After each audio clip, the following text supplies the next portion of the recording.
So, what are some of the skills that kids should be learning to be able to do your job?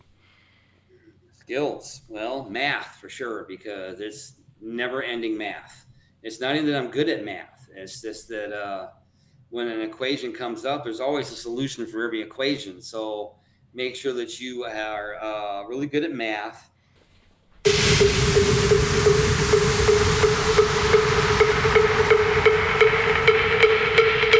Ladies and gentlemen, boys and girls, babies in their diapers, welcome to the Tiberius Show with your host, Tiberius Boy! That's me, Tiberius. And welcome to the Tiberius Show today. And I'm your host, Tiberius Boy. And as always, we're looking at various jobs and how they affect the world around us. Today's is going to be very interesting. We're going to talk to a manufacturer of Carnival games. Now see, me, I love Carnival games. But let's talk to this guy and find out what he does. So, let me introduce our next guest. The one, the only, the amazing Andy Wirtz. Well, hi, and thank you for joining me on your program. No problem. Okay, so you are listed as one of the owners of Wirtz Works Manufacturing. So, can you tell us exactly what do you do? Well, we manufacture a line of carnival games for the event industry for kids to have fun with. Okay, so what prompted your interest in wanting to make carnival games? Prompted my interest.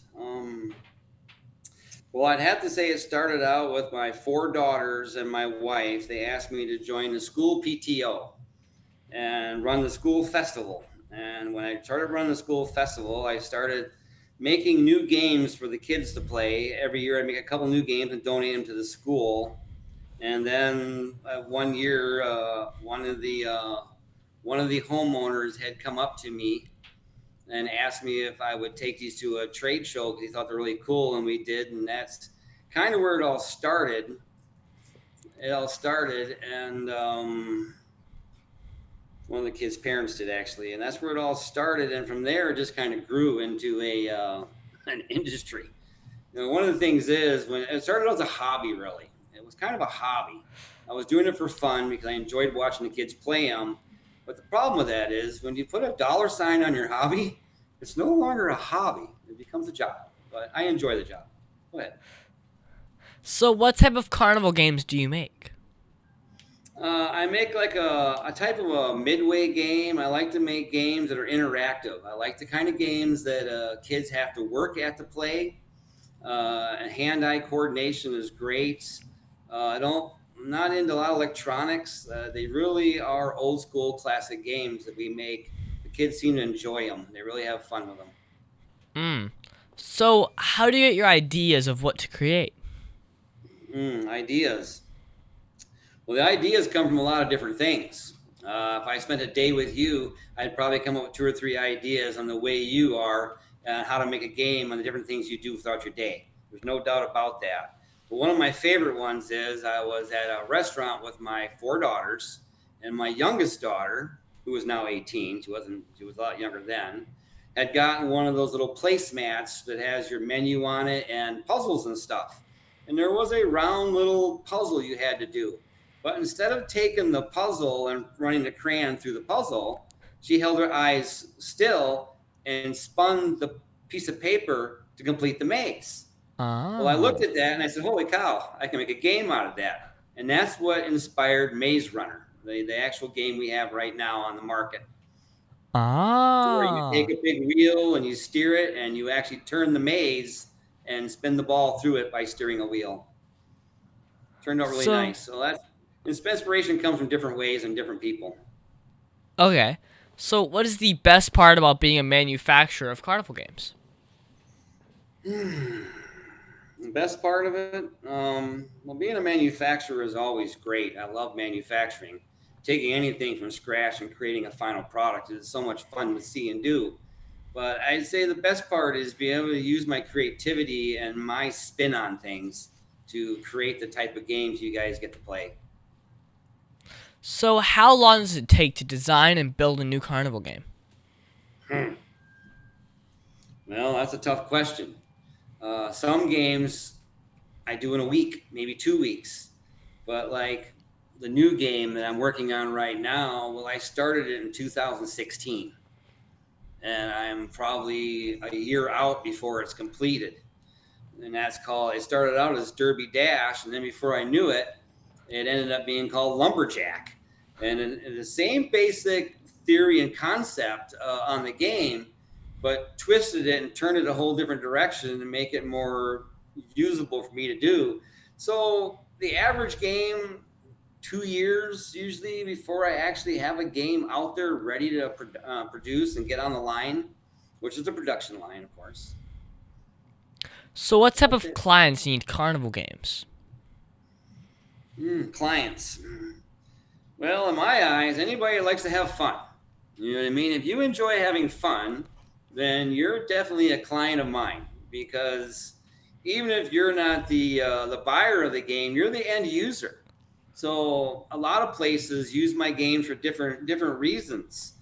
We just did an event where a corporation took 9 holes of our golf and set it up on different floors throughout their office.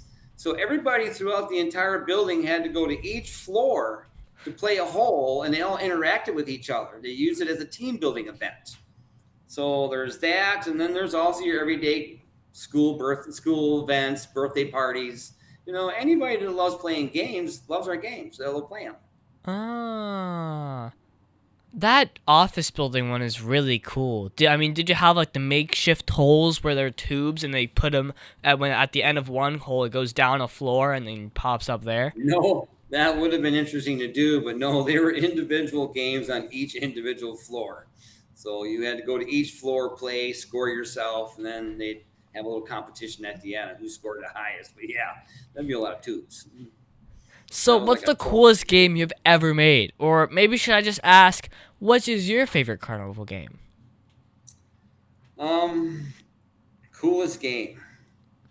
My favorite, as far as cool goes, would have to be Mineshaft Madness. It was one of my more challenging games, but it actually uses big size, oversized keys to turn a tumbler to keep a ball rolling through it. I really enjoy that game. But one of my favorites, like I said, is Maze Runner, because it was devised from my daughter and straight out of thin air. But Mineshaft Madness I really like too, because of the keys you have to use to play the game. So there's kind of a couple of them in there I really truly like the most when I think about games. So your company name is called Wirtz Works. How did you guys get the name? Honestly, I don't remember. I don't really pick the names for anything. Most of my games the game name is devised under a panel. We have a bunch of people. When a game gets done, we send them a little video of the game, and then they all got 15 minutes to put down as many names as they think would fit the game, and then we go through all those names, and we pick the top 10. And then that whole entire panel, which sometimes is 20, 30 people playing the game, they all vote on which game they think's the best game for it, and that person actually, we give them a little prize for picking their name for the game. It's like a little competition. So I have never really picked a name for a game. I have people that do it. We have college kids that still do it. Who used to work for us. We have family. We have friends. All once they hear about, oh yeah, sign me up. You know, if they're available when it comes out, they write down, like my one daughter, she'll put in 30 names in 15 minutes because she's trying to win the prize, you know, but she doesn't always win, but she did win the last one. The last game that was picked that way was Go Ham Go. And they had fry and bacon, all kinds of crazy names for it. But Go Ham Go won out, and that's what we named it, Go Ham Go. And it's a pig race where little pigs run down the end and try to knock down a gate. First one there wins. Nice. So what is one thing you think kids should know about being a manufacturer of Carnival games? One thing kids should know about being a manufacturer of Carnival games? The ability to be creative. When you're manufacturing Carnival games, there's a few factors you have to play into. You know, you have to make sure that it's interactive. They're going to enjoy it. It's fun to look at. but you also have to be creative when you're doing this because it's a tough industry to be in if you're not creative, because this is kind of like being a rock star. You can have a hit song this year, but then next year, if you don't come out with something great, they kind of forget about you.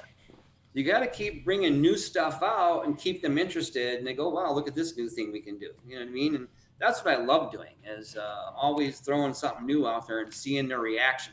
I love it when the kids play them, because then I get to test them and go, wow, these kids really like it. I take games home a lot to my daughters, and I let them play them over the weekend.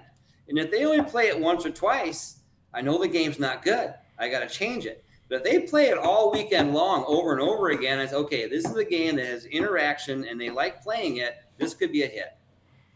Here seems like a good time to take a quick commercial break. Let's hear a word from our sponsors.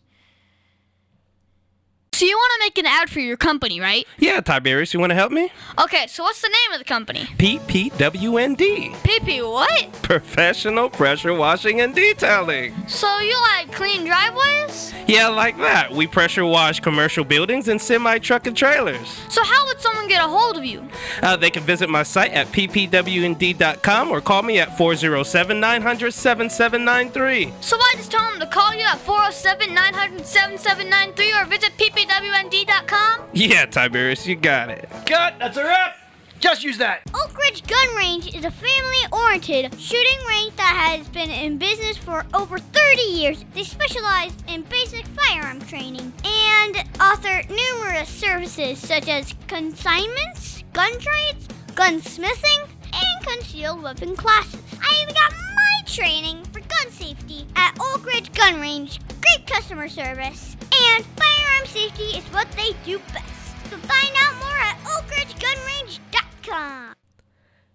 And we are back here talking with Andy Wirtz. Andy is listed as the head engineer of Wirtz Works Manufacturing. So, Andy, can you describe a typical workday? A typical workday. Well, first thing is showing up, no doubt. Getting the guys lined out for work. A typical work day for me isn't like your normal work day because I never stop thinking about games. I'll be home sitting there watching TV and I'll have a game idea come in my head. Typical work day would be getting the production line going, getting things moving forward for the day's orders.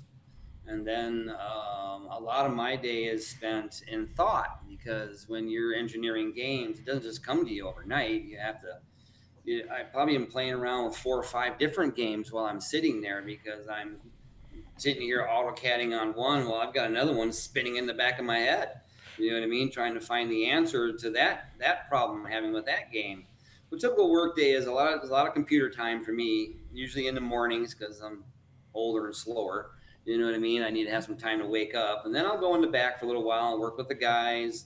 And if we are behind and they need help, I like to be in the back. I actually enjoy going back there and getting on the line and doing what I have to do to help get the games out the door. So a typical work day is starting between 8 and 9 and going home between 8 and 9. That's about my work day. So how many hats do you have to have in order to be able to be an effective business owner?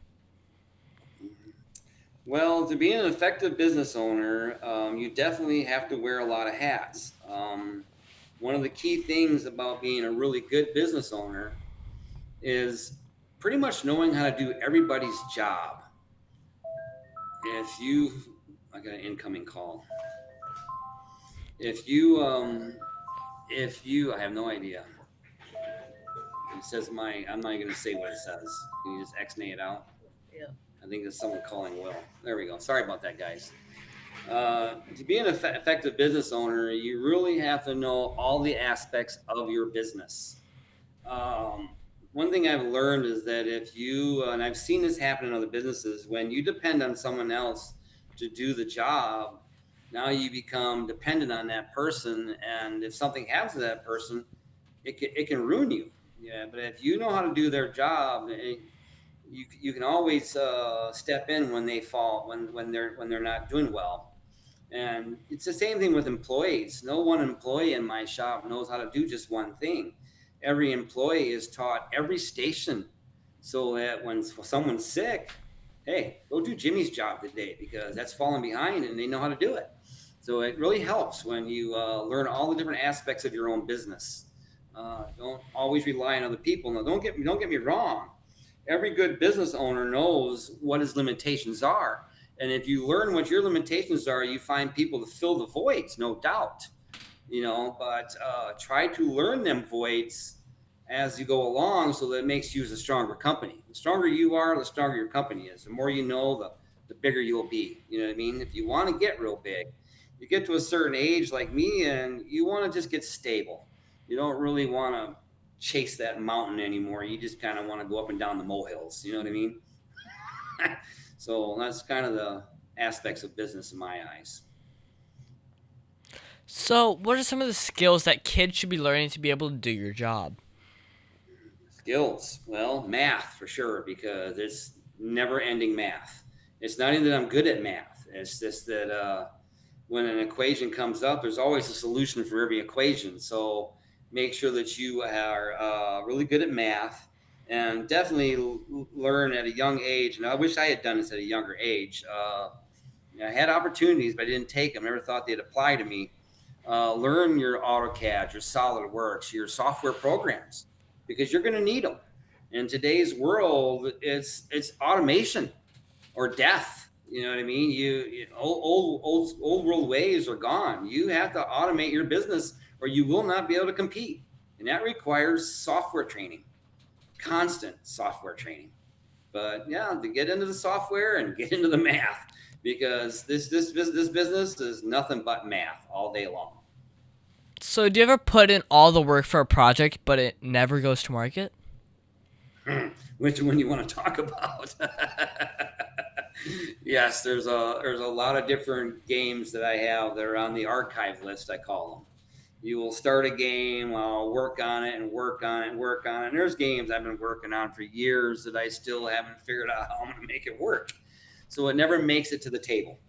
You put a lot of time into stuff and you go, okay, and then you finish and you get it all done and you think it's going to be great because you've engineered it and it's a total flop. You know what I mean? Yep. Like, oh, really? You know what I mean? I spent all that time on this and nobody likes it. So you have to redesign them. But usually at the end of every year, we'll sit down and we'll take the top 5 to 10 products I have for that year, and we'll work on getting those out the door. And right now we have somewhere between 25 and 30 new products that I'm working on to bring out within the next 2 to 3 years. So, what's the hardest part about being a manufacturer of Carnival games? Hardest part? Well, that's a loaded question because the hardest part about being anybody in business is usually, if you ask them, it's help. It's employees. It's one of the hardest things to work with is your employees. There's always problems. There's always training. There's always people leaving. Unfortunately, I'm in the type of business that is a dying business. Manufacturing is something in the U.S. that it's not a very strong suit anymore. People want to do office jobs, and nobody wants to go in the back and grind for 8 hours in 110-degree weather. You know what I mean? I do, but I'm old. You know what I mean? I like doing that kind of stuff. But manufacturing is tough, just running a business in general. If you're going to be a business owner, you have to get up every morning, and you have to show up. And there's no one telling you have to. You're on your own. So that's one of the toughest parts about manufacturing. So, how do Carnival games make the world a better place? Say that one more time. How do Carnival games make the world a better place? Well, I would say Carnival games make the world a better place because it makes people smile. When you can smile and have fun with it, it can't hurt you. You know what I mean? So anytime you can, and it's not just the Carnival games, it's the team building games we have. It's bringing people together and getting them to communicate with each other. That's the key, and that's what makes it fun, and laughing and carrying on and enjoying yourself. That's what I would say. Who can you say has helped or inspired you the most? Helped or inspired me in manufacturing of Carnival games. We'll go there. It probably had to be my wife and my daughters. You know what I mean? They got me involved in this and started with it. And I'd have to lean toward them because I wouldn't be in this without them. I would have never gone to my first PTO meeting. I had never made a game for the school if my wife hadn't talked me into being part of it. And I probably wouldn't be there without my daughters going to the school. So I'd have to say my wife and kids. So what was the best advice that you've ever received, and who gave you that advice? The best advice?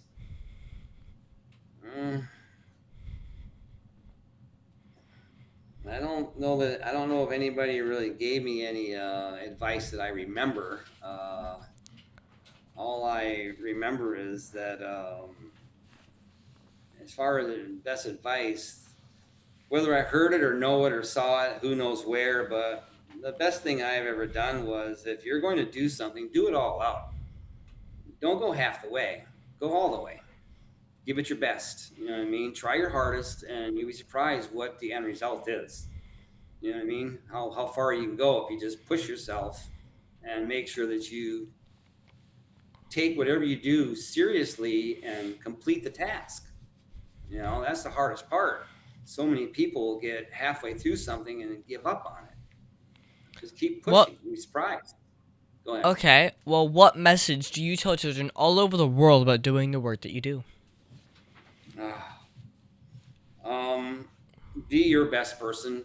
Try your hardest. Learn as much as you can. And be an all around good-hearted person that really just wants to help others and be helped, you know, at the same time. I'd say it's a tough question for me. Okay, well, on that note, let's take a quick break to pay some bills.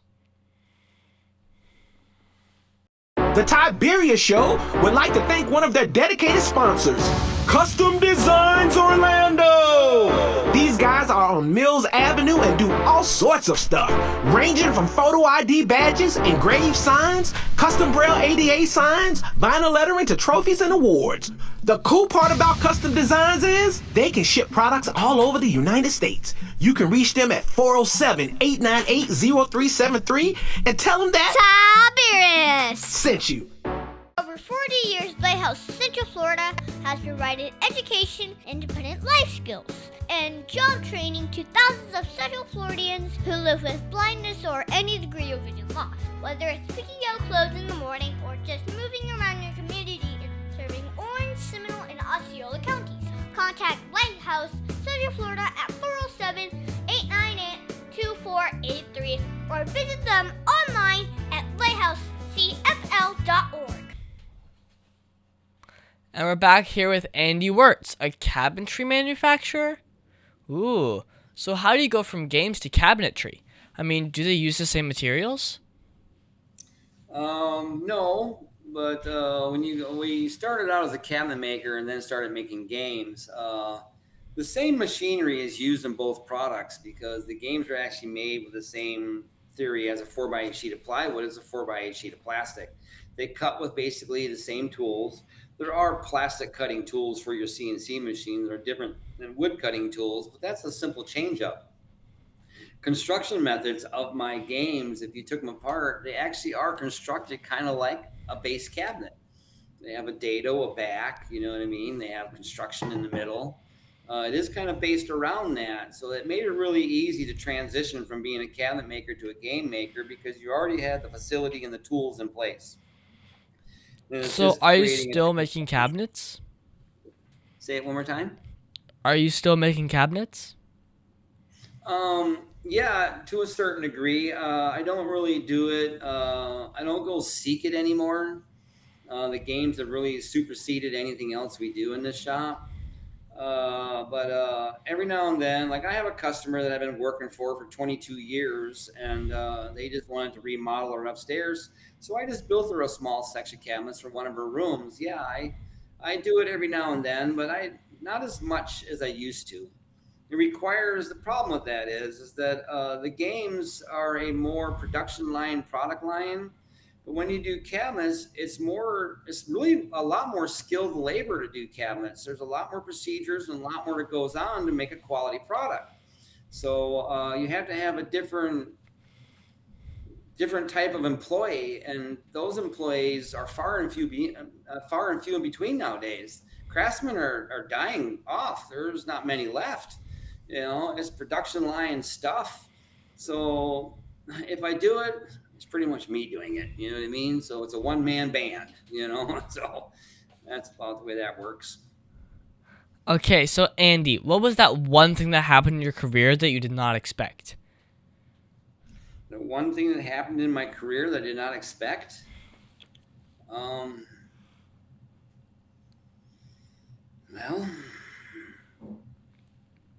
I guess I never thought I'd be a game maker. You know what I mean? A carnival game maker. I started out swinging hammers and pounding nails, you know what I mean? And pretty much thought that was going to be my career. When I first started in the cabinet business, I had these grand illusions of being this huge cabinet company and having all these employees and doing all this stuff. And, and then I more or less got there. I was up to like 38 employees at one point with my cabinet shop, and I kind of got there. But then once my kids came and I started doing something else, the love for cabinets went away and the love for games started, because it was more entertaining and people got more joy out of that. The cabinet's a cabinet nowadays. IKEA makes a bunch of them. So do you think AI has a positive role in designing carnival games, or are you worried it might take over parts of a job and cost people a living? Well, it's funny you say that. I've been following AI a lot lately because it's really starting to advance to an area to where I feel it could be beneficial to the manufacturing business. But there's also a dark side to that. I mean, if AI gets to the point where it takes away all the everyday jobs, there's no skilled labor positions left. And honestly, not everybody can be a tech. You have to have skilled labor positions to make the circle go round. And so even though I say that, I'm hoping to have my first AI in this shop within the next 2 years. It's already in the thought pattern, and if they can create one that'll do certain procedures in my shop, I'll start with 1, then 2, then 3. Yeah, there's certain procedures that I feel this shop would benefit from having AI, because there's like when a product comes off the CNC machine and you have to route all the edges, that is the most grueling job there is. Nobody wants to do it. So we have to rotate guys in and give you 2 hours at a time, because they don't want to sit there for all day and just route parts. But an AI robot, he wouldn't care. He'd route all day and smile at me. You know what I mean? So yeah, I am kind of for it and against it. I have mixed feelings, because I know that they will starve out skilled labor jobs. And unfortunately, these people need to work too and pay their bills. So it's a catch-22 for me, because I know people don't want to do skilled labor anymore, but at the same time, I know we need it. So, tough question. So if you could go back in time and give your 13-year-old self advice, what would it be? Study harder, learn all I could learn.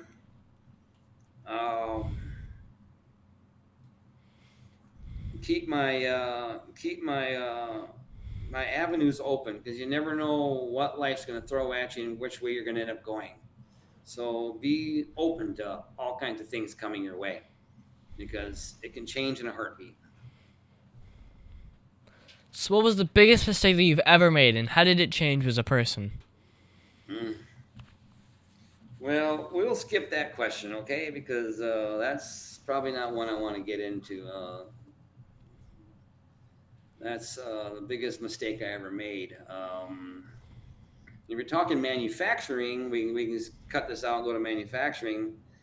Some of the biggest mistakes I ever made were not buying automated machines soon enough. When that first came out and CNC machines came out, I was skeptical.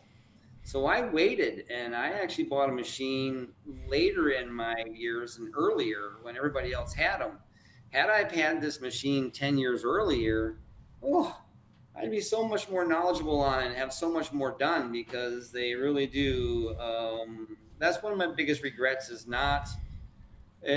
holding back when I should have pushed forward, I guess would be the answer. You know what I mean? I should have ran with it and not been scared of it. Well, is there anything else you think my listeners should know about you and what you do? No, not really. I'm a pretty simple guy. I mean, I think that if they just follow their hearts and do what you have fun with.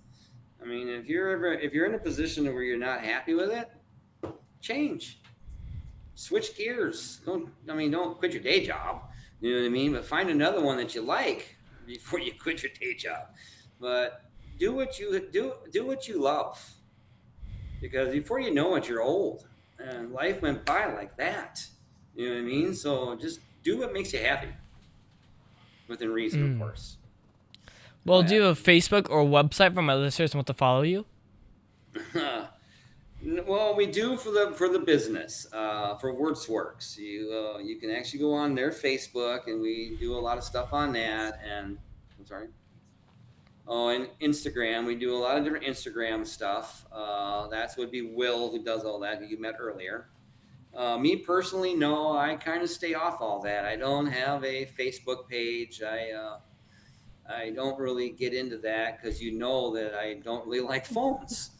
Come Friday at 5:00, like I said, I put my phone down and I don't pick it up again until Monday morning. It's a tool. To me, it's a tool for work, and I don't really use it outside of that. I mean, I use it to call my friends and stuff if it's convenient, but it's because nobody has home lines anymore. Everything is cell phone. But I don't look at videos on it. I don't really do any of that kind of stuff. If I want, plus my eyes are bad, so I'd rather watch a big screen TV. You know what I mean? The older you get, I wear glasses when I'm not sitting in front of you, so just to use the computer, I have to have glasses on. But at any rate, yeah, so that's about it. All right. Well, thank you, Andy, for being my special guest. Can you stick around for Math Corners? Oh, yeah, sure. Well, thank you for having me.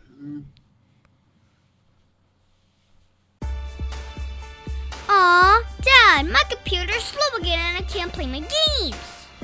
Call Your Computer Solutions today, and we will scan for viruses and clean that computer up remotely and make it fast again. Our phone number is 407-826-0810.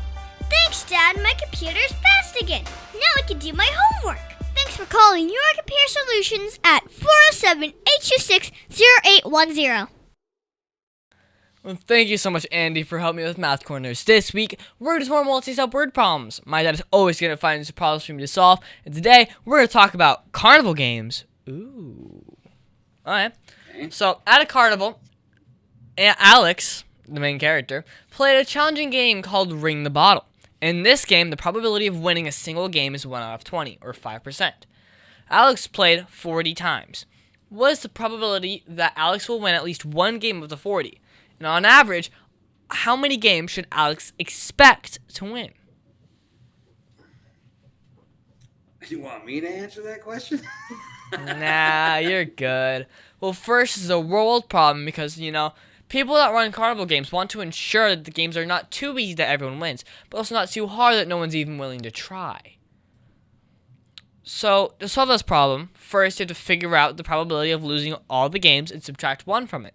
So the probability of losing the game is 19 over 20. So in relation to 40 games, you just take 19 divided by 20 all to the 40th power, which is 0.129. Okay, so the probability of winning at least one game is 1 minus 0.129, which is about roughly 87%.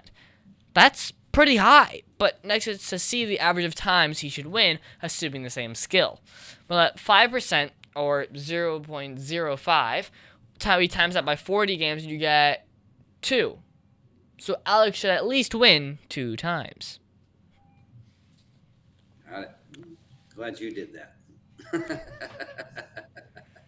So, Andy, do you have to just plan out and design the game to adjust for the probability of someone winning too many times?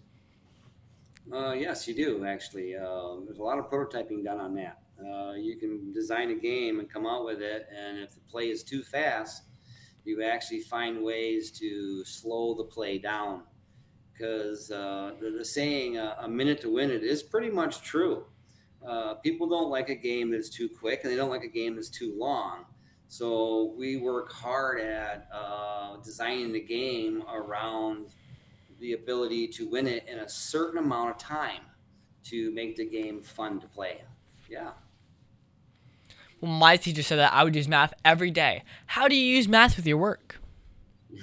And everything. Everything you do uses math. All of your dimensions, all of your CNC programming, all of your spacing for the balls, the pucks, anything that you use requires some type of math to space it, place it, roll it, twist it, turn it, flip it, flop it, however you want to do it. It all is based around math. You know what I mean? Every radius, every turn, everything is math. It's not, if you don't know math, don't do it, because it's all math. Well, thank you so much, Andy, for your help with Math Corners. You bet. Thank you.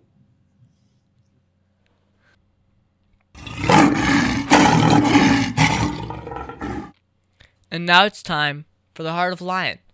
As you know, we talk about the qualities of living by the Heart of the Lion, which stands for leadership, integrity, obedience, and nobility. This week, we're talking about nobility. For me, I think nobility is remembering we are God's special possessions and acting in a noble way. Showing courage and honor, and the qualities of nobility are goodness, virtue, honor, generosity, and selflessness. Yesterday, one of my dad's friends got laid off.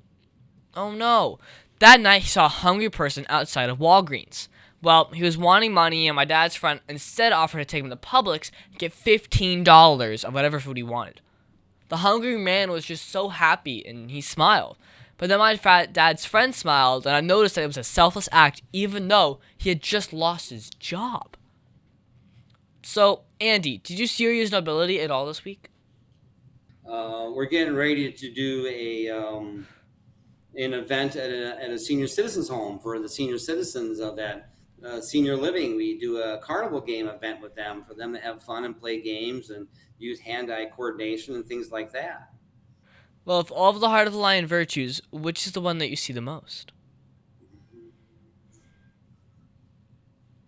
I really work with, I don't see any of them in a single way. I kind of look at everything as a whole. I treat everybody the way they want to be treated. One of my biggest things is do unto others as you do unto yourself. I mean, if you want to be treated well, treat everybody well. That's kind of the way I look at things. When I go to a store, I'll hold the door open for everybody. Be the last one to walk in. If I see someone needs help, I'll stop and help them. You know, I mean, just be a good person. That's the way I look at it. Well, we should always try to be lion strong in everything we do, shouldn't we? Yes, we should. And that's our show, folks. I want to thank the one, the only, the amazing Andy Wirtz for being on my show. It has been so much fun talking to you today. I think we learned a lot about your career as a manufacturer of carnival games and the vocation of games.